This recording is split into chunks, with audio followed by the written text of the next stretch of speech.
Graficar es una tarea muy importante al momento de presentar un resultado, porque es la comunicación visual lo que va a permitir que la persona que lo vea lo entienda o no.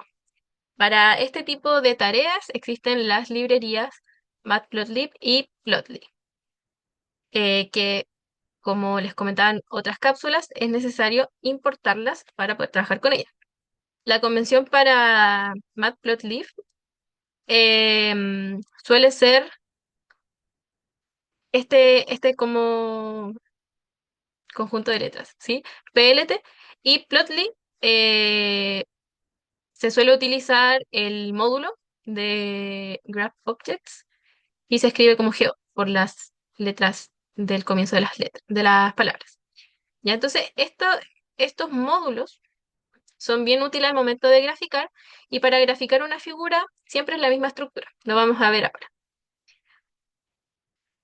Vamos a escribir acá que son librerías que permiten, porque son dos.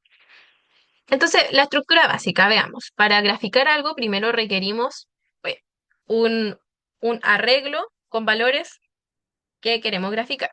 Para ello voy a implementar dos funciones, seno y coseno, ya que ya los conocemos con NumPy, y voy a crear unos arreglos, un arreglo al espacio donde quiero evaluar mi función, de 0 a 2pi, quiero 100 valores solamente.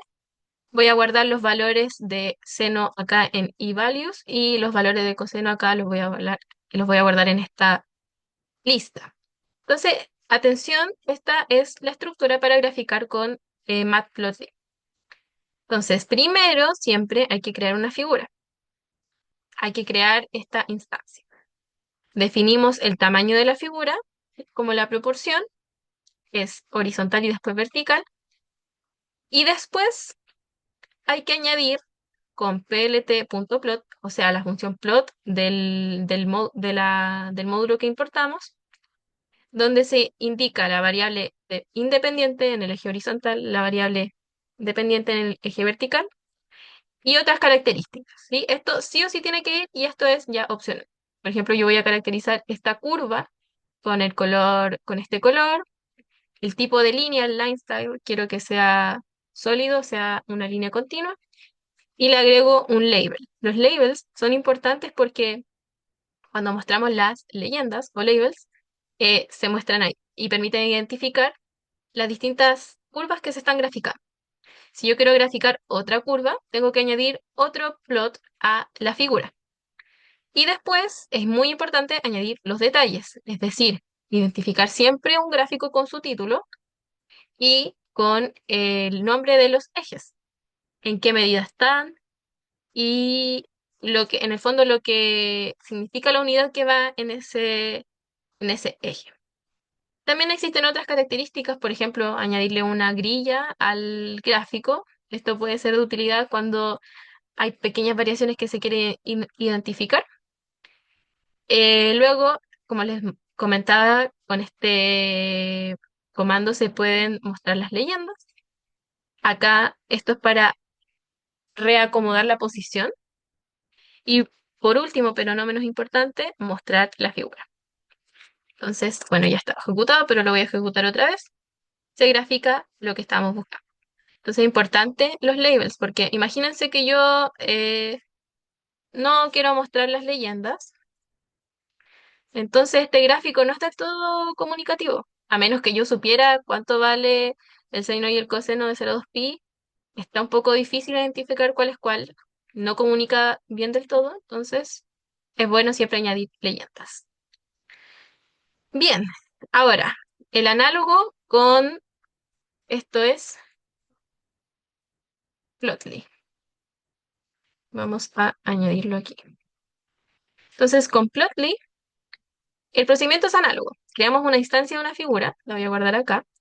Se crea con la función figure del módulo de Plotly, el que ya habíamos importado. También se van agregando las figuras, o sea, digo las curvas sucesivamente con la función add trace, añadir una traza.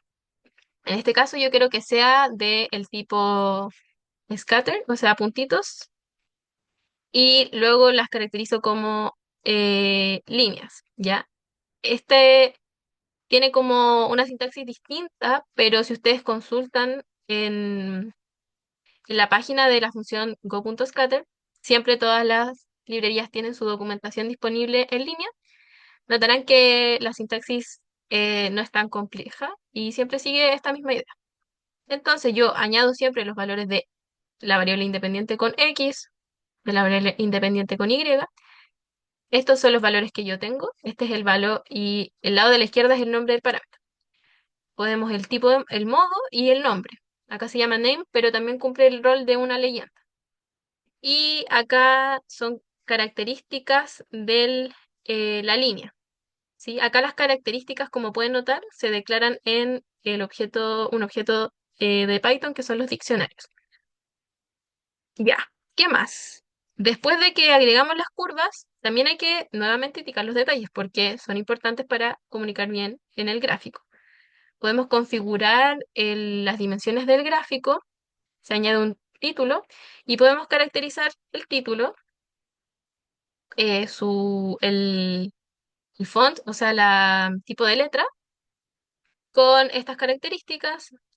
Podemos modificar su posición en el eje horizontal, también está la opción para el eje vertical. Y lo mismo con los nombres de los ejes, los podemos declarar y también modificar su estilo. Finalmente, es importante mostrar el gráfico.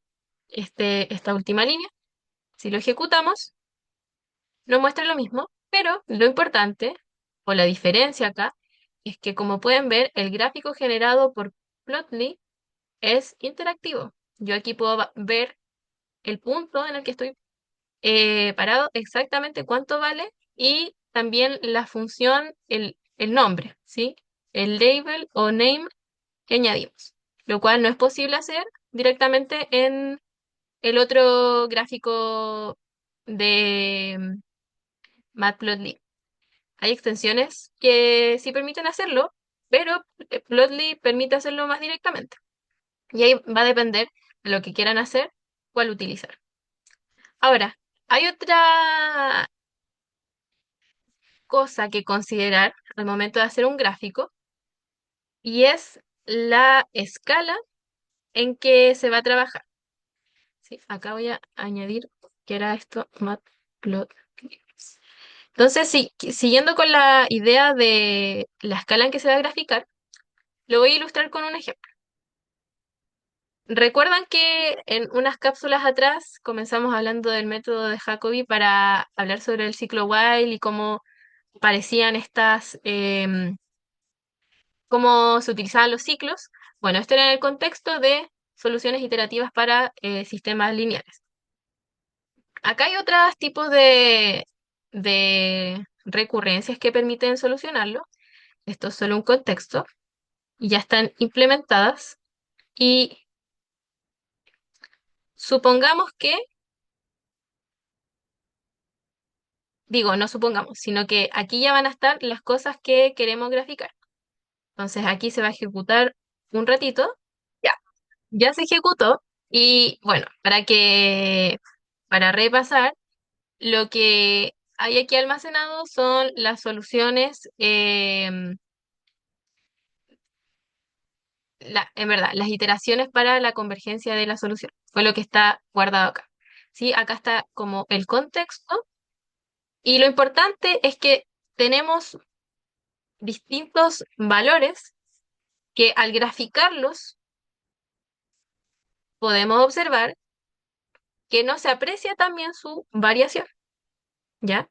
Estas son las iteraciones para para la convergencia de la solución de un sistema, dadas distintas precisiones con estos métodos iterativos, Jacobi, Gauss-Seidel y estos.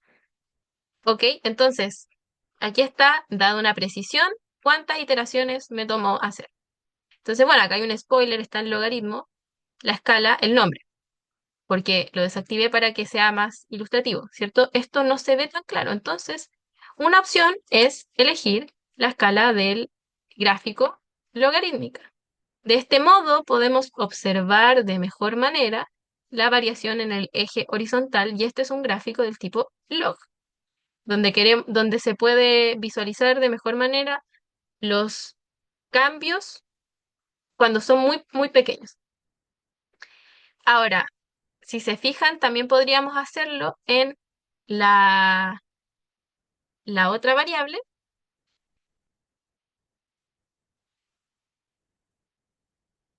y aquí obtenemos que ambas ejes están en escala logarítmica y la variación se aprecia de una forma mucho más ilustrativa. O sea, dada una precisión muy, muy chica, las iteraciones son muchísimas. Sin embargo, cuando lo visualizábamos de esta manera, no era tan evidente. Si bien se identificaba la tendencia, aquí se puede exhibir un poco más el comportamiento. Y cuando ambos ejes están en escala logarítmica, se llama un gráfico del tipo log-log. Y es muy importante siempre identificar si es que el eje está en escala logarítmica. Bien, acá hay un resumen de cuándo utilizar qué tipo de escala. Y esencialmente eso es lo que debemos manejar sobre gráficos para poder comunicar de manera correcta nuestros resultados. Nos vemos en una siguiente cápsula.